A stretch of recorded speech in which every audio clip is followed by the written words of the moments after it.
சின்ன சின்ன விஷயங்களும் எனக்கு பயங்கரமாக கோவம் வருது. என்னால் ஒரு காம் பீஸ்ஃபுல் ஸ்டேட்லேயே இருக்க முடியல. நான் ரொம்ப ஓவர் திங்க் பண்ணுறேன், நான் ரொம்ப ஓவர் ரியாக்ட் பண்ணுறேன்னு நானும் நினைக்கிறேன், என்னை சுற்றி இருக்கிறவங்க நினைக்கிறாங்க அப்படின்னா, உங்களுக்கு நான் சொல்கிறது என்ன அப்படின்னா, it's not about over reacting or over thinking. உங்களோட நர்வஸ் சிஸ்டம் டிஸ்ரெகுலேட்டடாக இருக்குது. உங்களுக்கு தேவை ஒரு ரெகுலேட்டட் நர்வஸ் சிஸ்டம். ஸோ இது நீங்கள் நிறைய படிச்சிருக்கலாம், பட் நீங்கள் எவ்வளோ தூரம் ப்ராக்டிஸ் பண்ணுறீங்கிறது தான் ரொம்ப முக்கியம். ஸோ ஒரு ரெகுலேட்டட் நர்வஸ் சிஸ்டம்ங்கிறது கான்ஷியஸாக கொண்டு வர்றது தான் கான்ஷியஸ் பேரண்டிங்கில் நான் சொல்லி கொடுக்குறது. ஏன்னா நம்மளோட இன்னர் சைல்டு, நமக்குள்ளே இருக்கிற அந்த ஒரு குட்டி கேர்ள் ஒரு குட்டி பாய் நிறைய இடத்துல பேனிக் ஆவாங்க.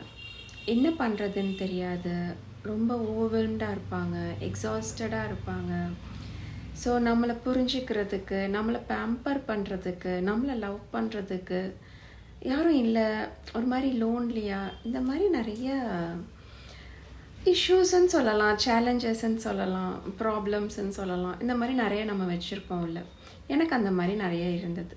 நான் அதை தாண்டி தான் வந்திருக்கேன். நான் டாக்டர் ஷஃபாலிங்கிறவங்களோட கோர்சஸ் நிறைய படிச்சிருக்கேன். அவங்க இன்ஸ்டிடியூட்டில் இருந்து தான் கான்ஷியஸ் பேரண்டிங் கோச்சிங் படிச்சிருக்கேன். ஸோ அவங்க வெஸ்ட்டில் யூஎஸில் இருக்காங்க.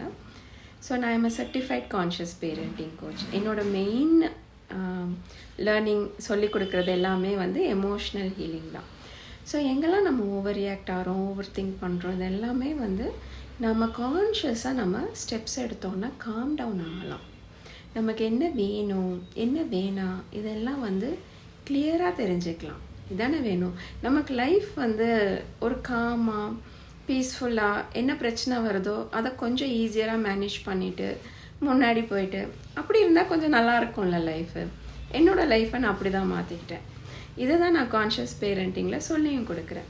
உங்களுக்கு நான் சொல்கிறது ரெசனேட் ஆகுது. உங்களோட நர்வஸ் சிஸ்டம் ரெகுலேட் பண்ணணும், நானும் காம் அண்ட் கிரவுண்டடாக இருக்கணும், என் குழந்தை கூட இன்னும் நல்ல கனெக்ஷனை நான் பில்ட் பண்ணிக்கிட்டே போகணும்னு நினைக்கிறேன்.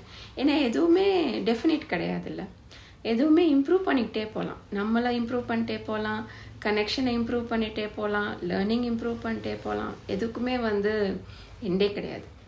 ஸோ ஜாயின் பண்ணுங்கள் என்னோடய அப்கமிங் மாஸ்டர் கிளாஸ். டிஎம் பண்ணுங்கள்.